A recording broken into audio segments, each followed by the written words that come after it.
Bonjour et bienvenue. Alors aujourd'hui ce sera un tirage sentimental, on va aller regarder comment votre autre vous voit, quels sont ses sentiments, ce que vous représentez pour lui actuellement. J'utilise pour ceci le Romantique Tarot, l'oracle d'Isawat et potentiellement aussi le Symbolone. Alors, comment il vous voit?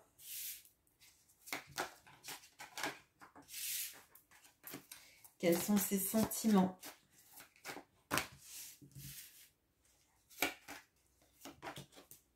Qu'est-ce que vous représentez pour lui? Je poserai d'autres questions après potentiellement.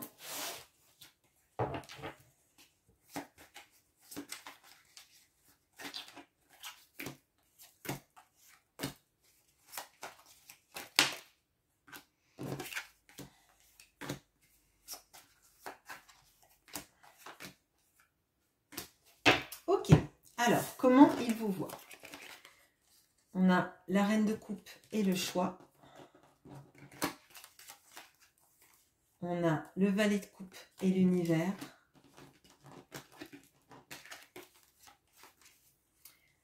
Et le roi d'épée et le risque. Ok. Bon. Alors déjà, il vous voit comme une personne extrêmement aimante. Une personne à qui il peut ou elle peut se confier. Qui sait écouter. Moi, j'entends vraiment ça. Qui sait aussi possiblement l'aimer sans le juger ou sans la juger. Mais vous le mettez face à un choix dans sa vie. Vous le mettez face à un dilemme. C'est vraiment ce que je ressens. On verra après du coup quel est le dilemme. Mais en tout cas, c'est quelque chose qui le taraude ou qui la taraude. Je vous demande d'adapter. Je vais potentiellement utiliser plutôt il que elle. Parce que sinon ça va être très long. Mais je n'exclus pas bien évidemment les personnes qui aiment une femme. Alors, j'ai l'impression qu'à côté de vous, il a l'impression qu'il se sent un peu petit. Un peu petit dans sa capacité à aimer. C'est comme si en fait il était inexpérimenté dans l'amour. Alors, je ne parle pas des performances, hein. Je parle des sentiments, de la manière dont il arrive à les gérer, dont il arrive à les manifester. Et même potentiellement, on peut avoir quelqu'un qui ne sait pas écouter comme vous, mais qui s'inspire de vous pour tenter de le devenir, en tout cas.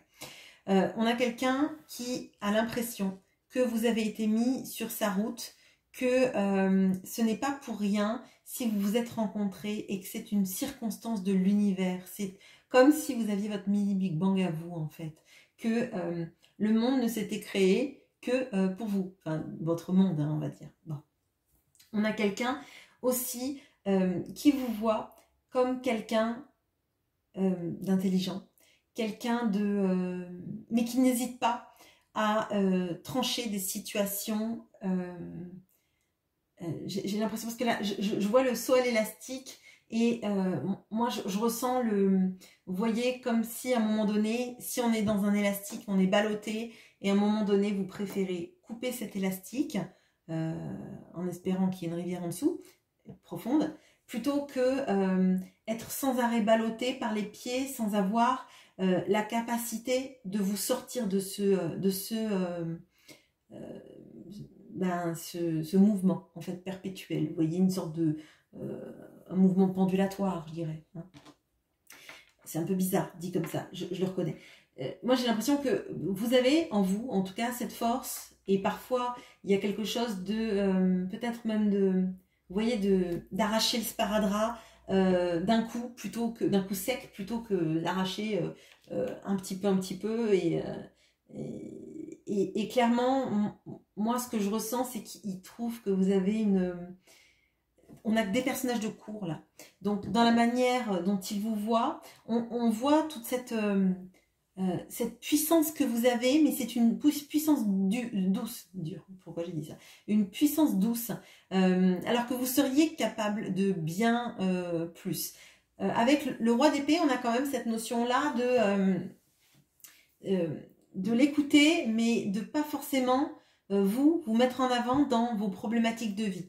C'est-à-dire que potentiellement, vous pouvez avoir eu une vie difficile auparavant, et cependant, ne pas lui en avoir fait part, en tout cas pendant très longtemps, alors que lui, en face, vous étiez toujours prête à l'écouter. Il y avait peut-être une envie que vous auriez eu que cette personne soit là pour vous, en tout cas dans la parole, mais on voit que c'est un valet de coupe, donc il n'a pas la maturité de la reine de coupe d'écouter ça.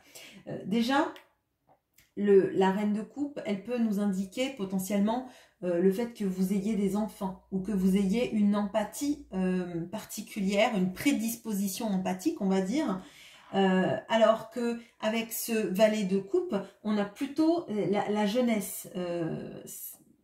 Ça ne veut pas forcément dire qu'il n'a pas d'enfance, ça pourrait être le cas, ou en tout cas qu'il n'a pas été confronté à ces problématiques-là de l'émotionnel de l'enfant à gérer, aider, accueillir, etc., etc. Bon, bref. Peut-être qu'aussi, vos étapes de vie à vous ont fait que malgré ce que vous avez traversé, vous êtes capable d'écouter, conseiller les autres. On va voir après vraiment ce dilemme parce qu'il m'interroge vraiment. Je ne comprends pas pourquoi vous êtes un dilemme dans sa vie, en fait. Bon, alors, les sentiments maintenant. On a le 3 de coupe et le message. Le roi de coupe et l'aurore. Le 9 d'épée et l'harmonie. Ok. Alors, il est possible que pour certains d'entre vous, il y ait une triangulaire qui existe dans cette vie, auquel cas, le dilemme de Cornélien, enfin, le dilemme en tout cas, serait en rapport avec ça, une sorte de choix de vie. Et qui je dois choisir? Est-ce que je choisis mon cœur? Est-ce que je choisis mon engagement? Est-ce que mon engagement, ce serait de vraiment suivre mon cœur? Ou est-ce que mon engagement, c'est de rester fidèle à des vœux prononcés? Vous voyez, bon. Mais on a quelqu'un qui aimerait communiquer avec vous. Alors moi, je ne le vois pas dans la communication par oral. Je le vois vraiment dans la communication plutôt écrite.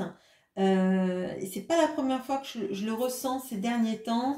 J'ai l'impression qu'on a quelqu'un de plutôt timide dans l'écrit, parce que quelqu'un qui ne veut pas être confronté au fait de vous répondre du tac au tac. Vous voyez, on a besoin de quelqu'un qui veut peser ses mots, qui veut peser ses réponses, relire vos phrases pour avoir un discours adapté. Alors peut-être que vous allez me dire, bah oui, bah, je lui parle de ma journée, de mes problématiques, et cette personne rebondit sur un mot, genre ce que je vais manger ce soir ou la sortie que je vais faire avec mes copines, et pas sur toute la problématique principale. Mais on a vraiment quelqu'un qui effectivement est plutôt dans une fuite de la confrontation verbale, je dirais. Je pense parce qu'il y a vraiment un besoin de peser et sous-peser tout ça.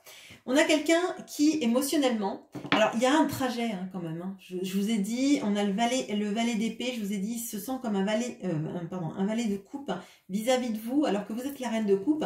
Et dans les sentiments, on a je sais pas, on dirait un Maharaja...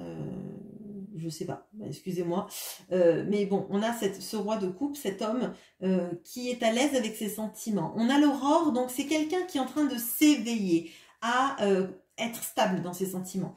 On pouvait là penser avec ce tirage-là que on avait quelqu'un qui avait un peu peur de ses sentiments parce que jeune, et en fait c'est quelqu'un qui mûrit beaucoup. Je pense que c'est à votre contact, c'est avec votre amour, la façon qu'il a de vous voir. On va voir dans ce que vous représentez pour lui déjà. Mais moi j'ai l'impression qu'on a vraiment la personne qui a envie d'être à votre hauteur amoureusement, qui a envie d'être stable dans ses sentiments et potentiellement encore plus s'il arrive à faire un choix en fait. Si ce choix, c'est vous. Alors, ça peut parler aussi, le 3 de coupe, donc je vous ai dit, ça peut parler d'une triangulaire, mais ça peut parler aussi de, vous voyez, du fait de vouloir s'amuser, de profiter par exemple d'une vie de célibataire. Et le dilemme, en l'occurrence, ce serait m'engager dans une relation sérieuse ou continuer ma vie de fêtard avec les copains, avec ma vie de célibataire, quoi, entre guillemets, enfin, célibataire endurci. Bon. Alors, là, vraiment, avec l'aurore et le roi de coupe, moi, j'ai cette impression qu'il est en train de vivre, alors, je vais dire une nouvelle ère, mais il y a vraiment du renouveau chez lui et cette envie-là.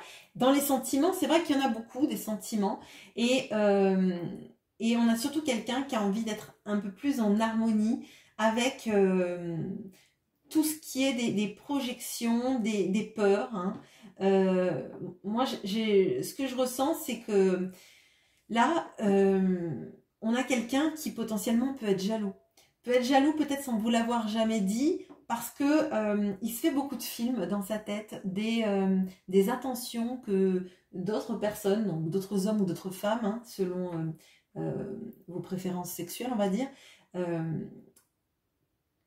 vous regardent, ont envie de vous gâter, ont envie de vous faire la cour, ont envie d'être près de vous, et il se dit que ça peut pas durer 1000 ans, tout ça, que ça lui fait du mal d'imaginer que quelqu'un vous touche, que quelqu'un vous offre des soirées, des moments en amoureux. Et avec l'harmonie, moi j'ai l'impression qu'il a envie de prendre toute la place pour plus justement être dans ces idées-là de est-ce qu'elle va rencontrer quelqu'un qui l'aimera plus que moi, ou est-ce qu'elle a quelqu'un dans sa vie qui l'aime plus que moi, quelqu'un qui la gâtera plus, quelqu'un qui sera plus attentionné envers elle, etc., etc. Quand je dis attentionné, ça ne veut pas forcément dire vous offrir des cadeaux. Ça veut dire le petit mot, j'espère que tu as passé une bonne journée, tu m'as manqué, etc. Les petits trucs, tout qui coûtent rien du tout, mais qui font qu'en fait on se sent aimé, qu'on se sent en tout cas avec quelqu'un qui s'inquiète pour nous, qui a envie d'être là, et ça vaut, je pense, 1000 fois plus que des bouquets de fleurs, des bijoux et des sorties au restaurant. Bon, bref, vous me direz ce que vous en pensez, mais je pense que vous êtes nombreuses à penser les mêmes choses. Bon, alors, qu'est-ce que vous représentez pour lui? Alors, on a le 3 de denier et la parole. On a le cavalier, pardon, d'épée et l'offense. On a le 9 de coupe et les racines. Bon, alors déjà, vous représentez alors quelqu'un... alors j'allais dire qu'il le force à parler, mais en fait il a envie, et on voit, parce que je pense que c'est un combat de chaque jour d'être dans le dialogue, et on a quelqu'un qui a du mal à communiquer, pour qui ça coûte beaucoup de choses de communiquer, et potentiellement sur la durée. Et là, ce que je ressens, c'est des trous d'air, vous voyez. Je ressens l'avion, et puis vous prenez l'avion, et ouh, il y a un trou d'air, donc il y a une perturbation, on a l'impression qu'on va tomber, etc. Et moi, j'ai l'impression que cette personne, sur la durée, elle n'a pas d'appétence particulière, elle n'a pas de goût particulier et elle n'a pas forcément ce manque de la communication chaque jour, d'accord? Et ça lui prend beaucoup d'énergie, et elle se demande comment vous faites pour aimer tant que ça communiquer, aimer tant que ça les échanges verbaux, même textos, écrits, vocaux, etc. Pour elle, je sens vraiment que c'est une lutte, en fait. C'est une lutte. Vous voyez, c'est cet homme-là qui fait un tour de force, la communication. La parole, c'est un tour de force. Et pour moi, je crois qu'on a vraiment quelqu'un qui a eu du mal à exprimer ses sentiments. On le voit. hein. On le voit avec le valet, on a quelqu'un qui était plutôt immature, potentiellement quelqu'un qui n'avait jamais aimé comme ça. Et pour vous expliciter les choses, il a l'impression que quand il parle, il s'embrouille.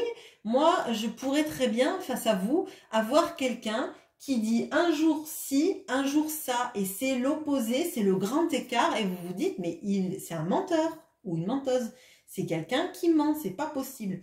Et ce que je vois, c'est que vous, face à quelqu'un qui communique pas, qui communique peut-être quand il a envie de vous voir, mais il n'y a pas une continuité dans l'échange, vous vous dites, cette personne, en fait, elle me ment, elle me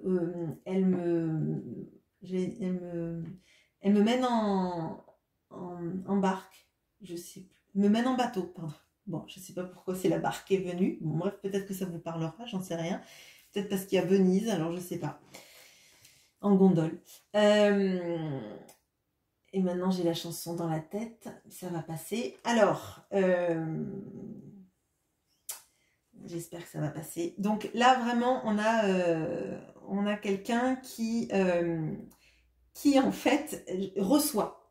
Quand vous ne recevez pas une communication fluide, cette personne, elle le reçoit. Et vous lui dites peut-être pas de la bonne... Enfin, c'est pas un jugement, mais... vous, je pense que vous êtes désarmé, vous vous dites que cette personne, elle vous manque, elle vous mène en bateau, et du coup, potentiellement, vous lui dites ça. En fait, tu es là juste pour les moments charnels, tu es là juste quand ça t'arrange, tu es là juste quand toi, c'est ton moment, mais le mien, tu t'en fiches, quoi. Et il le prend très mal. Il le prend très mal comme le cavalier d'épée qui va lui faire offense. Et là, j'ai vraiment le père du Cid, vous voyez, ô rage, au désespoir, aux vieilles ennemis, etc., etc. Et je vois en fait tout le côté drama que ça représente. Et comme j'ai l'impression que quand vous faites ça et quand vous vous confrontez à lui en lui disant juste, ben, j'aimerais bien que tu m'écrives parce que moi j'ai l'impression que je ne suis juste là que pour les bons moments, etc. Tout de suite, vous avez quelqu'un qui est piqué au vif et qui va repartir dans sa grotte de l'ours en mode silence radio. Bon, je veux bien que vous me disiez en commentaire si c'est le cas, mais c'est très fort en tout cas. Là, on a aussi, dans ce que vous représentez, on a le 9 de coupe et les racines. Alors, le 9 de coupe, c'est le vœu qui devient réalité. C'est le désir le plus cher, c'est le besoin d'avoir quelqu'un auprès de soi et d'avoir l'impression que on ne pouvait pas rêver mieux que cette personne. Et là, ça fait un peu chez Erazade avec... oh, je sais jamais, puis j'ai pas regardé. Le calife ou le sultan, je sais plus. Bon, bref, excusez-moi, les mille et une nuits, c'est très loin. Et on a les racines. Et pour moi, j'ai l'impression que c'est ancré en lui qu'en fait, il n'y a personne d'autre dans sa vie qui qui matche autant avec son envie et ses rêves et ses espoirs et tout ce qu'il a toujours voulu avoir dans sa vie. C'est assez fou parce que potentiellement, c'est pas ce que vous ressentez. Quand vous voyez que cette personne ne parle pas ou que vous n'existez pas, mais c'est un petit peu comme si, vous voyez, elle aurait peur en disant les choses, en les verbalisant, que le rêve soit fini. Vous voyez, comme si, en fait, verbaliser les choses, les dire, les montrer qu'on les ressent, ça faisait disparaître ça faisait disparaître la magie, en fait. Bon, qu'est-ce que, du coup, qu'est-ce que c'est votre couple? Qu'est-ce qu'on peut me dire sur votre couple là? Oui, alors, gros problème de communication. Effectivement, là, on ne peut pas dire autrement. En fait, on a...